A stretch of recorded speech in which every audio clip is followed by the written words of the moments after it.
What's up, family? I am headed to Jay County Junior Senior High School, and I'm gonna be there in about 18 minutes. Super excited to get some wrestling in.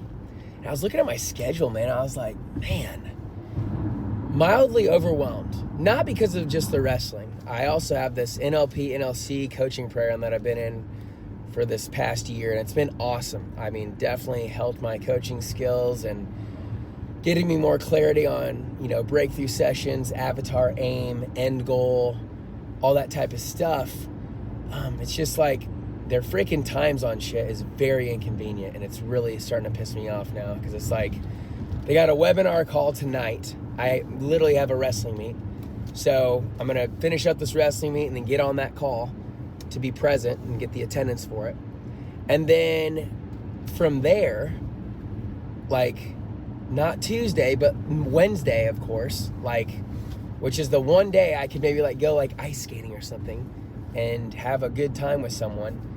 And of course we have our freaking mentorship call then at 8:30. It's like, damn, you guys really are effing up my schedule. And I know this is just a season, but now next week it'll be Christmas, all that kind of stuff. So I won't be able to do that stuff with this particular person that I'd like to do it with. So then I'm like, okay, maybe Saturday. But then Saturday I have Wawasee. So it's a huge super duel that I need to go to. And that's a pretty far drive if I remember correctly. So it's dang. I did schedule 5 p.m. to 7 p.m. I think that the duels will be over with by 3 at least.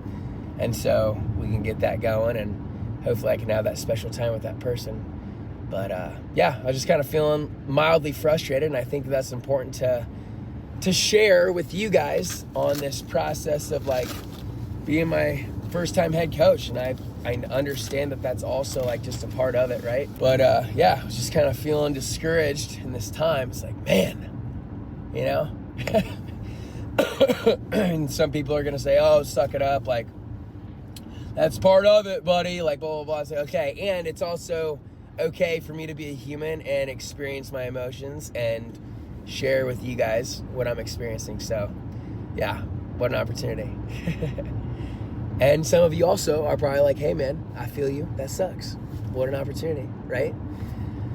So yeah, no, this is a beautiful country out here. I don't know if I've been out this way. I'm on 27 right now. A lot of beautiful cornfields, empty fields out here. It's a lot of land, man. It's a lot of land, a lot of wealth, a lot of food. It's out here. It's cool stuff. Apparently Jay County is pretty gosh darn good too, so that'll be fun tonight. See how we do against that. Oh, speaking of random variables, so one of my wrestlers is getting kicked out of his house with his mom because his stepdad, and that breaks my heart so much. And then one of my other wrestlers got rear-ended, somebody going 40 miles per hour, so smashed into him. So he couldn't make the bus. Praise God for Gage too, who's out, went to Norwell High School to pick up everybody and get them going, so I'm driving separate. I'm headed there right now, and so since that wrestler is gonna be out, that got in the car accident, we're moving Wyatt and Camden in different spots so that way they can both get their matches in, which will be good. What an opportunity for Camden to get the chance to step up and get some match time, right? So yeah, and then I heard some other stuff with drama, talking to other moms and other things that are taking place. It's man, don't even share that with me. You know what I mean? I don't even want to hear it, to be honest. Whatever. If parents want to do certain things, they're entitled to do that. They are in charge of their child. That is their life. So whatever. But yeah. And then we got another wrestler too. Mom reached out to me and said, hey, he won't be there because he's got this thing he's got to go to. It's okay, what's that thing? But that's just all the information that I got. I was just all right, cool, thanks. But yeah, it's an interesting generation, and I'm glad that people are making decisions that align with themselves. It's just, if we could be a little more vulnerable, a little more clear in sharing what exactly those things are that we have to commit to, as opposed to wrestling and going to these tournaments, duels, meets that, are a part of our schedule and kind of required, that would be nice too. But hey, it's all good. I'm thankful. I want to get on here and vent to you guys a little bit of catharsis, and share that I am thankful, I'm excited, and God is great. Here we go, baby. What is up, family? Just finished an awesome practice. We went a little earlier today because we have rival night, which is a bunch of youth wrestling, and we have our wrestlers put it on, and even middle schoolers, I think, too. So this will be my first night. I don't even know what to expect, but we're gonna be setting up mats, and our wrestlers will be refs and working tables, stuff like that. So it should be a good event. It's cool too to like have to go to the bank and get so many 100, or so many 100, so many 20s, so many 10s, so many 5s, so many 1s, like dollar bills. And yeah, just being like in charge of that, like it's so interesting to me. So I got some for admissions and then some for the concessions. And yeah, it's fun, man. I'm excited to get this going with the guys. It'd be cool too if, man, practices could always be 3 o'clock and be done by 5, honestly.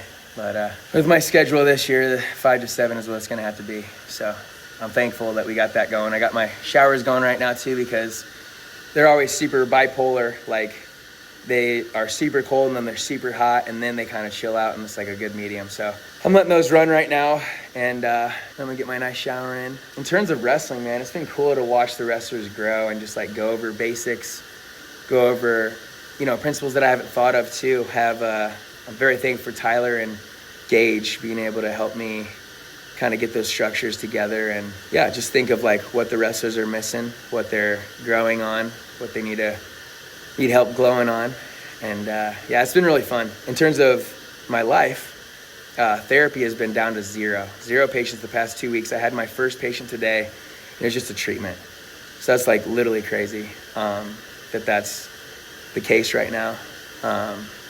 But I'm fighting right now, guys. Like I'm looking for clients. I'm reaching out finally to people, making contacts, getting discovery calls set up, leaving voicemails, leaving messages, seeing what I can do to grow, because I know that I have the skills and the ability. It's really just tapping in and getting results with people, and then continue to allow the compensation, the handsome compensation, to follow that. So I'm less focused on the compensation part, even though that's what I'm worried about right now, and I know that that's going to come. So prayers up for that, and prayers up too with relationships. I feel really good about my singleness right now, just growing in that. And you know, I miss Julia a lot, and if it works out, great. If not, I think it'll be great, like either way. So super thankful for that. And yeah, just a relationship that I'm building with myself, relationship that I'm building with her too, and yeah, keeping good boundaries for each other. It's been nice. So I'm gonna keep on embracing the single train and embracing getting to know myself even better, to be able to attract my forever person in the near future. God is great. I am gonna get showered up so I can get these guys rocking. And yeah, I love you guys. Talk to you soon. What's up, family? We're getting ready to do what? What are we getting ready to do? Rival night. Rival night? Tell us about it. It's like little kids and for wrestling. So. Yeah. So what are you gonna be? Reffing. Yeah? I'm reffing. Ready to ref for us? Yeah. All right, baby. Now we're gonna go get some more mats, like Tiffimus Tophimus here. Right? Yep. Yes, sir. You excited, Gage? Oh yeah, it's gonna be fun. So I've never done this. You've done this before though, right? Yeah, I refed one whenever I was in high school. Okay. Yeah, it's gonna be a fun time. It's gonna be a good time? It I heard will. it's a nice revenue builder. It right? will be, yeah. Nice. It's a good time to get these kids some exposure to the mats. Yes, sir. Yes, sir. Okay. Well, let's go. Let's go in here and help, guys. Right, Tiffimus Tophimus? Yeah. It's got the coolest name ever on Instagram. If you guys haven't looked him up, make sure you give him a follow, okay? All right, here's the teamwork right here. Look at that team. This is a team building exercise right here, guys. Yep, Cooper gave us some thumbs up. They cannot let it tip. Okay. Good support, Eli. Put your hand on it. Act like It's gonna get caught on the water. Yeah. Why, bro? What are we doing here? We're coaching from afar. Oh, yeah. We're making sure they're doing it right. Yeah, they're doing it right? Oh, yeah. Does it look right? Okay. All right. Stay tuned, fam. We need actually help. Oh, my goodness. So, getting all these mats right now. It's been fun. It's rival night. Getting our mats together. Getting our refs around. Carson, are you reffing? What are you doing? What? Are you gonna be reffing? No, What are you probably gonna not. Probably gonna throw a towel at them. That's what Oh, I like yeah. to do. I like to Well- hit them with it. Little towel throw. Little towel action. Okay, that makes sense. Gotta get it, Have you done Rival Night yet? Yeah, I had last year. So what can you tell our viewers about it? It's gonna be fun, Little Yeah. kids just throwing kids around, It should be fun. Okay, cool. Let's get it, baby. Catch you later, Jimmy. Yes, sir. Yeah, Okay, wow. well, let's see. Let me check the deadline. Okay. And open that up. Yeah, I'm so sorry that I didn't understand the email on there too. I wish I would have. That's okay. And, you can call anytime. So You're awesome. deadline. All right, so I just got off the phone with Pat Culp, which awesome because now I've got her cell phone number, and apparently she is like the big deal with IHSA. So that'll be good for me and my man Gage to have the number for. Yeah, I'm a little stressed out, a little overwhelmed to be honest, but this is what it takes, guys. Yeah, and that's okay. And that's okay. Yeah, I mean, there's a time where we didn't have a weigh-in sheet, like all these kinds of things because we didn't know.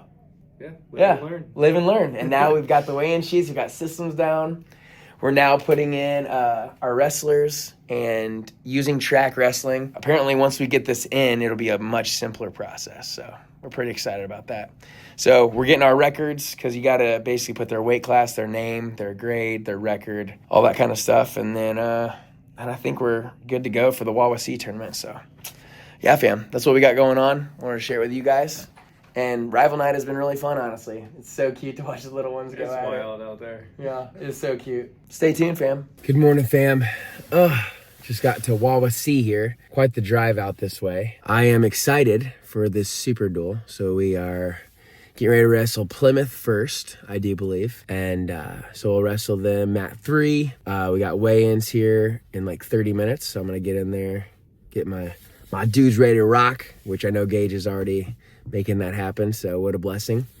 And then, yeah, man, I was driving out here.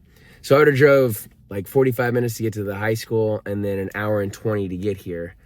So it didn't make any sense to do that because it's just an hour and 5-minute drive from Fort Wayne for me. So I'm thankful that Gage was able to ride with the wrestlers out here and that I could drive separate. So that way I can maybe go ice skating afterwards, actually, with a friend. So I'm excited to do that, like, later in the afternoon when this is over. But, yeah, when I was driving, I was just thinking about a few things, too, about, like, truck drivers. Like, I saw truck drivers, like, helping each other out. And I was like, man, what a life on the road.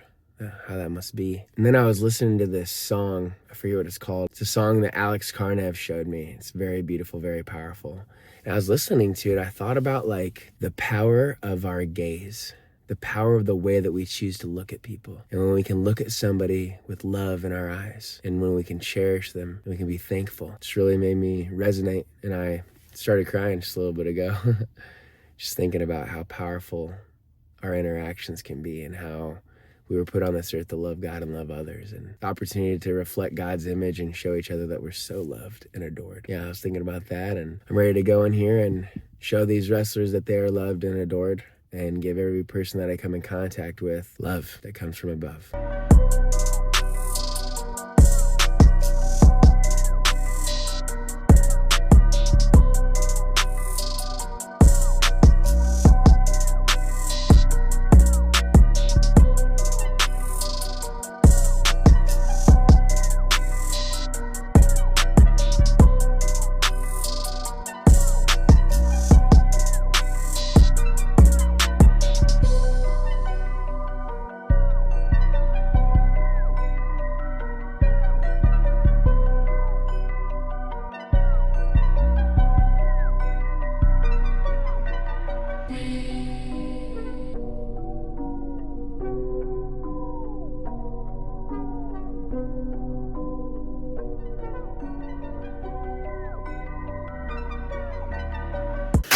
What's up, family? Finished an awesome practice. In fact, we did abs at the end. I had little Eli. He dislocated his thumb recently. He's our 106 pounder, and had him record us. And I don't know why, but a lot of the other wrestlers just kind of started acting silly, like picking on him and saying that he smells, all this kind of stuff. I was like, all right, that's enough, and then they kept saying little things, and finally I kind of like reacted a bit. I was like, listen, guys, you're starting to tick me off. Like I said, this is nothing but love in here. Start edifying. I know they heard me after that. It was just like, gosh, like, why do we gotta come to that point, you know? Don't be picking on each other like that. It's not cool. I said, I told them too, I was like, the subconscious mind doesn't know the difference when you're kidding around like that, trying to be funny, and it's hurtful, like either way. It's been quite the week either way. Definitely do my best to grow and calibrate my expectations. Really just keep growing in the space of God's love and abundance. Sure I am thankful. Sure I am stressed out too. What an opportunity. Today is Christmas Eve will be tomorrow. Got practice from 9 a.m. to 11 a.m. And then we'll have it off for Christmas, and then 5 to 7 the rest of the week, and then the week thereafter too. So what an opportunity. Yeah, I'm just feeling sad lately. Just kind of like reflecting on my life, being 32, being single. It's crazy, you know, how things could have worked out and they didn't. Different relationships.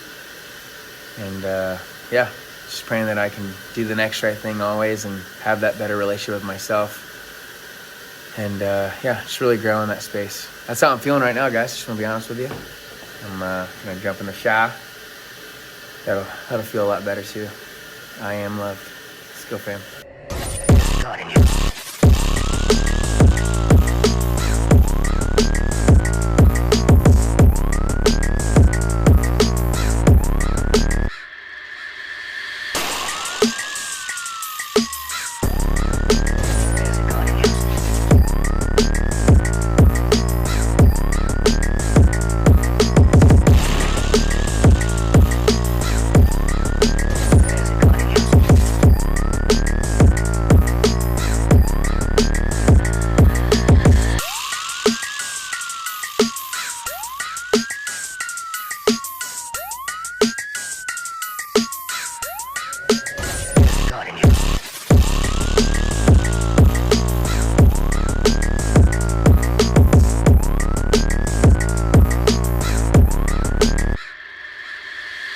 The topic, I think we've talked about it before, smiling and laughter.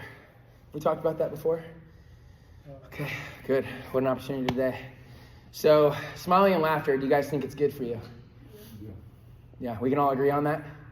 Yeah? Okay. I agree too. And research actually shows, like, you release lots of quality neurotransmitters that'll help your entire body, right? Like dopamine, serotonin, I think even norepinephrine a little bit, but either way, like as soon as it's called your buccinator muscle and your masseter, as soon as that is activated, you actually release those neurotransmitters in your brain. So that's why like smiling is so good for you. Some of us fight back the smile though, because we've smiled and we've been maybe rejected. We've smiled and maybe that person didn't return the smile as well because they were having a bad day or whatever, and we had the expectation that maybe they would give it back. I want to share with you guys a story that really like moved me when I heard it. And basically there's this kid that was like struggling really, really heavy in school. And that this day in particular, he was carrying all of his books. And when he was carrying all of his books, he slipped a little bit and they all went all over the freaking hallway floor. Everybody just kept passing by. Nobody cared. But this one dude that like was actually pretty successful in high school, like he's a wrestler, football player, like 3-star athlete, track star, all these things. He loved God and he loved others really well. And he saw it and he went over to him and said, "Oh, hey, bro." Starts helping him pick up his stuff. He's like, "What's your name?" Gets his name. He's like, "Okay, what grade are you in?" Just keeps on asking questions, right? Being engaged in his life. "Oh, dude, like, hey, here's my number. Maybe we can hang out sometime, man. Love to get to know more of your story. See you, bro. God bless you." Walks away. Now that kid that was carrying all those books became a motivational speaker later on in life. And what he shares for that story is that was the worst day of his life. His mom, his dad were getting a divorce. He had a bunch of other like health stuff going on in his family, and he was just like, he was over it. And he felt like he had no friends, he didn't belong. So what he was doing is his idea was to have all those books to help him climb something so he could hang himself that day. And so he says that was the worst day of his life, and he's ready to end it all. Because a lot of times we have what's called brain pain. Brain pain is like just this severe depression where you can't see the light on anything. And that's what he had going on. And he just wanted to escape it. So he was going to hang himself. But because that guy took the moment out of his day to acknowledge his existence and asking questions about his life, he felt like he was enough. And that touches my heart because I've been there, you know? I don't know how many of you guys have been there too. Or when you've seen somebody else and you could have seen them deeper, right? You could have taken the time to ask questions. Because one of my buddies, he hung himself. I didn't get to him soon enough. I miss him a lot. And there was a day, I remember, because I was intentional enough, I took him to church with me, and in the parking lot, he shared, his deepest, darkest secrets. And he shared, too, and I'll share this with all you guys, but his grandparents babysit him and his sister every day for, years, and they molested them every day. Every day. People that he thought he could trust did that to him and his sister. And that messed him up for the rest of his life, had trust issues, never believed that he was enough. And then, because of that belief, he attracted what? Into his life? That he wasn't enough. He continued to reinforce that belief for himself.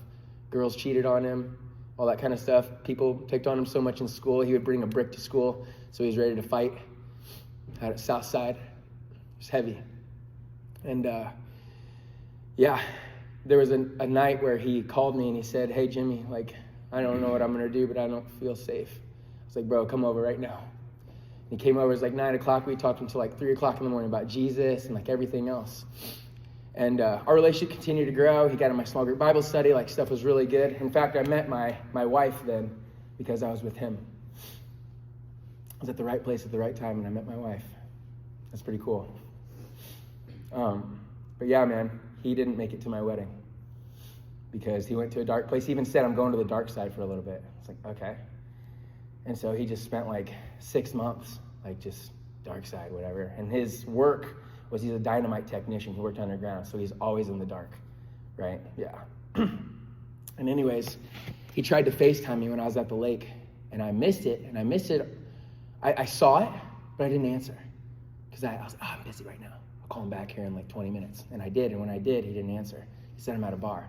And then I became judgmental because there's judgment and curiosity, right? You can't be in the same space. And it's one or the other. I was in judgment. So when he said he was at the bar, I was like, whatever. It's cool, man. Talk to you soon. That was the last night he was around because he hung himself in his staircase. And his sister called me the next day, and she said, "Jimmy, I don't know what to do." I was like, "What do you mean? What's going on?" She said, "He hung himself in his staircase, and I found him." And it was too late. I was like, damn. That call. I forgive myself because I'm not responsible for people's lives. But if I just could have been intentional, I don't know what would have happened if I would have answered that call and speak life into him, And so that's why I'm so severely, deeply, intentional with my words. Yesterday, when you guys were friendly, picking on Eli, I need you guys to look at who you're talking to. Because if you looked at Eli, Eli was not laughing. He was not smiling. You're talking about smelling cheese and whatever the fuck you're talking about,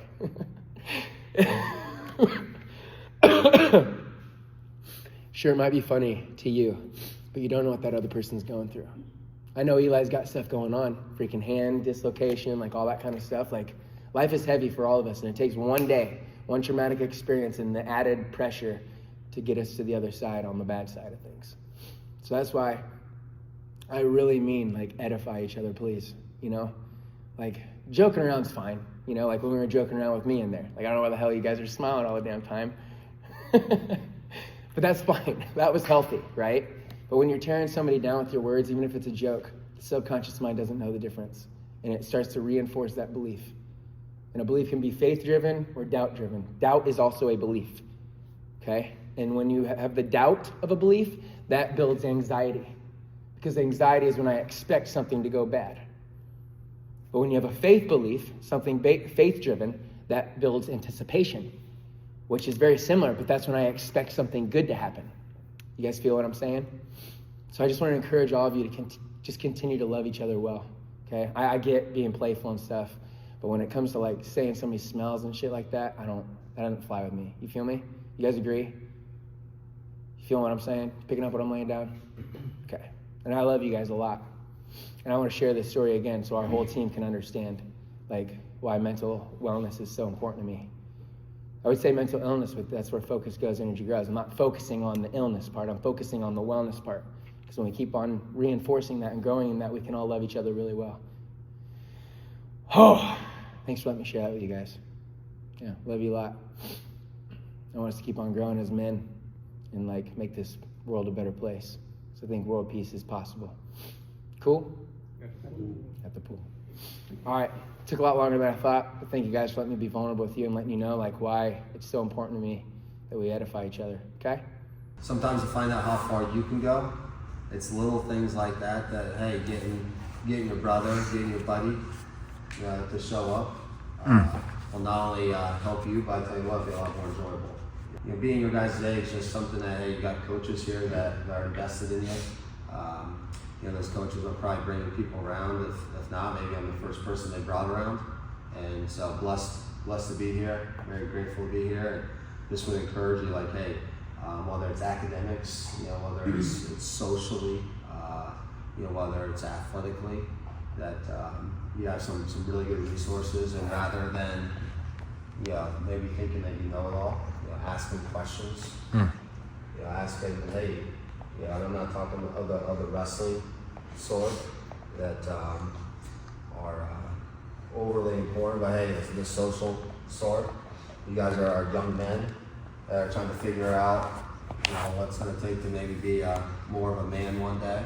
Amen. And how you treat other people, how you treat your teammates, whether it's on a bus ride or a home tournament, will mean a lot to you later in life. Excited to help you tonight and work out. I love wrestling, but more important than wrestling, I love being around good people. And Coach LaRowe is somebody that just changed Wabash College. We went from one of the worst college programs maybe in the country from a success on the mat standpoint to being a very tight-knit family. Amen. A very tight-knit group of guys that stay in contact to this day that have meaningful relationships. So because Jimmy's here, now this is 3 times in 24 years that I've been back in this building. So I should tell you about something about Coach LaRowe. If you haven't already figured it out, right?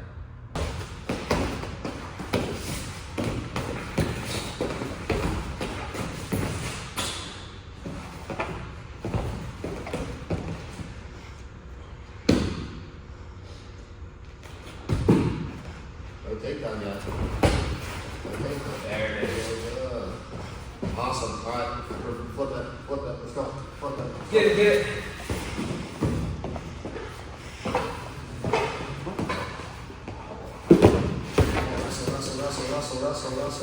Russell. Come on. Nice. Hey. We'll give him some snaps, right? Give him some snaps. Fellas, that's where we want out of our partners right there. Rather than getting the same thing every day, every rep, whether I work out with Cody today, or I work out with him today, or him, like, hey, I'm going to challenge my partner. So rather than dying on them, and then letting them drive the corner and waiting on them to do it again, I start getting better at wrestling. The most dangerous man is the man that's willing to wrestle the next position. The most dangerous man is the man that's willing to wrestle the next position. And that, hey, you guys have a better understanding how to be more dangerous. Hey, get a rinse. We want to be up on our toes. Okay, he's going to carry my weight. And now I have one underneath, because now if he starts to go back and push and he turns his elbow out and starts pushing with his hands, if he keeps pushing with his hands, there's my hand, it's mine. And if he doesn't, I can beat him with my leg. But now I can have one over. I can look to pull, and now a lot of times he's gonna come bring that other one back in. I grab that one, it's over. He goes right to his back. Mother father. What you grab is yours. Never heard that before. Profound, dude. So you know. Then it's my rope. Yeah. Alright. Every time you grab a wrist, a leg, it's yours. Amen. You give it back to him when you're done with it. Let's go, Cody. Come back down and come back up. back down. Like, go a little bit back down. up. Yep, go back up. Ugh. Those legs off there. Beast. Good job, Cody.